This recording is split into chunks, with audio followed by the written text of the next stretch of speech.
Newcastle painfully crashed out of the FA Cup on Sunday, falling to Brighton 2-1 in extra time. Let's be honest, the mood right now in Geordie land, both in the physical and digital, is somewhere between heartbreak and full-on meltdown. But was it all that bad? Today, I'm diving into the good, the bad, and the downright ugly from this match. Because, believe it or not, there were some positives to take away from this game. Plus, I'll also look at what this means for the rest of Newcastle's season. So grab a cup of tea, coffee, water, or something stronger, and let's talk about it.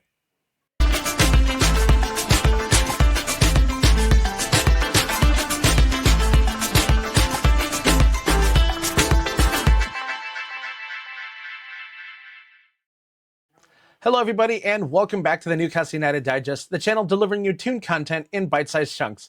My name is Adam Snyder, and this will hopefully be a level-headed sounding board about Sunday's loss against Brighton.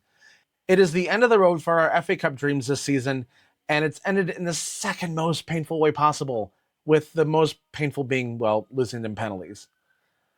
In this episode, I'm going to be talking about the good, the bad, and the ugly about this game.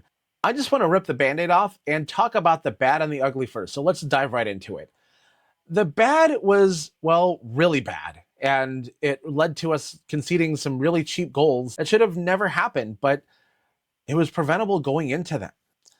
I've always heard that an ounce of prevention is worth a pound of cure, and that ounce of prevention would have been some higher energy in this game. We came out very flat, not only the players, but the atmosphere at St. James Park was really flat too. It just seemed like it was really quiet on TV for whatever reason.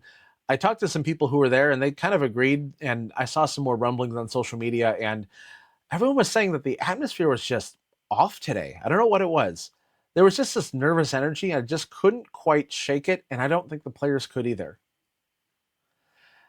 And the other bad thing is how we conceded those goals, because let's be honest here, they were terrible. Both goals were started from poor play by our center backs. I've seen a lot of criticism of both Burn and Shearer over the past few weeks, but honestly, I can only find faults with some of Shearer's play. I know he loves the ball watch, and sometimes he does not do the greatest things with the ball. But in this match, I saw shortcomings from both of them, as well as some of Eddie's questionable tactics. Dan Burn was near the center stripe or further a lot of times this game, and that shouldn't be happening as often as it was. And on the first goal, there's no way Dan Burn on a throw-in should be marking somebody near the center stripe, near the touchline. He is a center back. That's not his role. He needs to sit back and do his job, and he didn't. And the second goal, well, more bad play from our center back. And from there, things just got uglier. And one of the ugliest things about this match were casualties all over the place. We lost Lewis Hall on Wednesday, and we still have no definitive date for Sven Botman. It was great to see Joelinton back. It was great to limit his minutes. I understand that. That was smart man management. But we also lost Alexander Isak and possibly Kieran Trippier. And because of one moment of sheer stupidity, we lost Anthony Gordon to suspension after the play had stopped. We've lost him for the League Cup game. We lost him for West Ham next week. And because we're out of the FA Cup, we lost him to Brentford after that. But I think the ugliest thing is whatever semblance of momentum we had coming into this game is gone. All the good vibes of making it to Wembley are gone.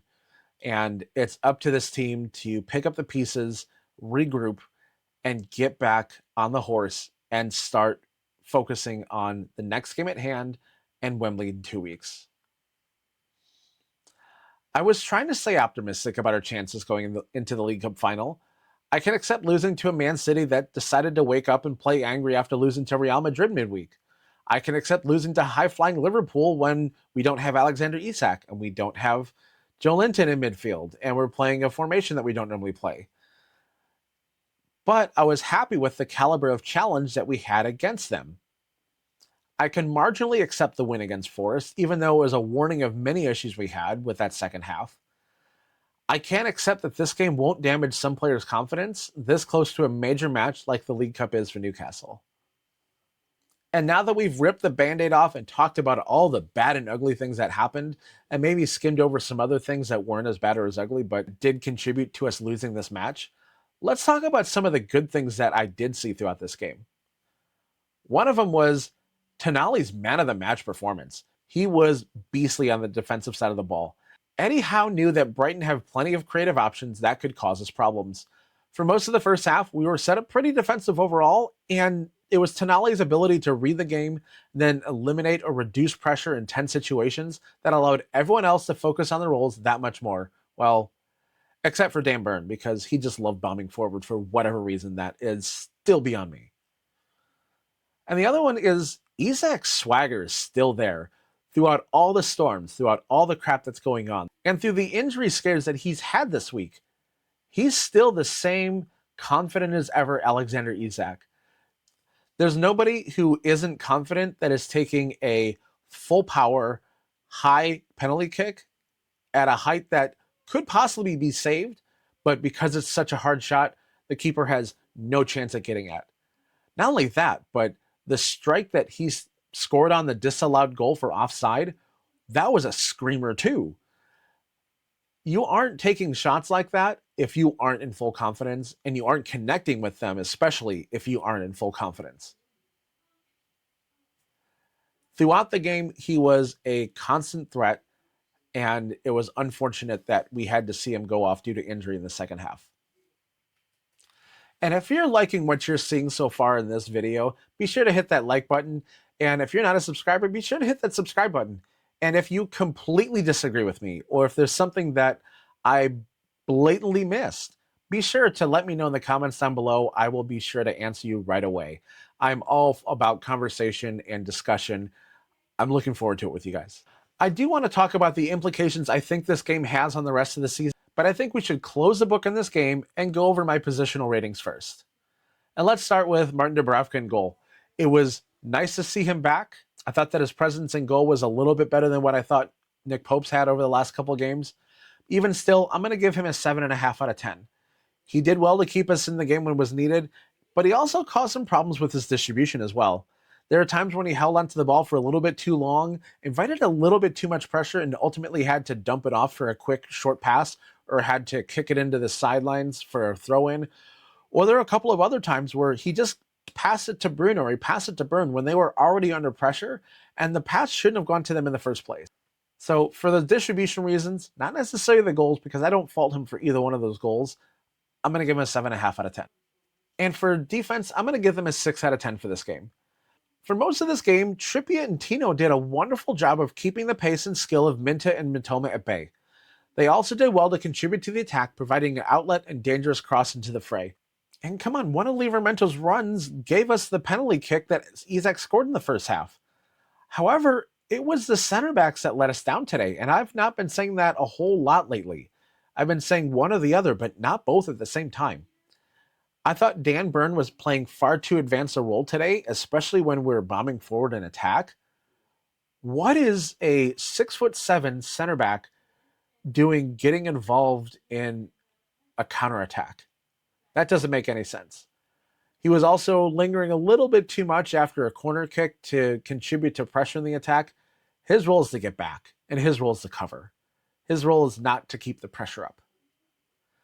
In fact, he should not have been applying man-to-man marking pressure on somebody on a throw-in, on a touchline near the center stripe. That's not your role. There were also communication issues between them, and as I mentioned, they left the ball for each other and gifted Brighton a clear scoring opportunity. And it was their clear lack of communication between them and Bruno that led to Welbeck slipping behind them for the third goal. Livermento also was not paying attention on this play and kept the Brighton sub onside to seal our fate in the FA Cup. And midfield is going to get a 6.5 out of 10 for this game. I've already talked about Tonali's man of the match performance, especially on the defensive side of the ball. When we started applying pressure, he was the only person who was truly willing to take a shot in the extra time. The rest of the midfield also did their part to slow down Brighton's pace and stifle their creativity. Unfortunately, they couldn't get a whole lot going offensively in the first half, but that all changed when Willock and Bruno came on for Joelinton and Miley. We saw a more forward-thinking midfield in the second half and extra time, but it ultimately wasn't enough.